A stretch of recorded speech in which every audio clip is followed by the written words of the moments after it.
después, como el segundo se cae y le pasan por encima.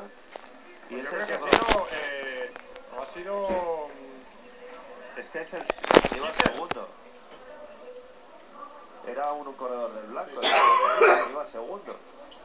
Y todavía estaba detrás Theo Boss, yo creo. Sí. El tercero era Theo Boss. Sí, ahí.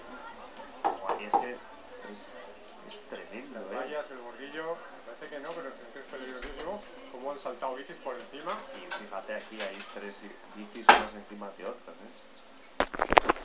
Bueno, pues Iris Kroupis, un corredor que no le conocíamos demasiado, pero que se hace con esta victoria, Ahí está adelante. A ver. siendo un luchador, un superviviente de esta caída tremenda, y vemos ahí como viene remontando.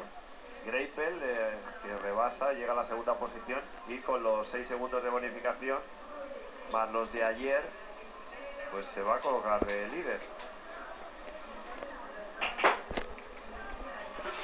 Y luego por puestos, Kroupis, pues a lo mejor se coloca segundo.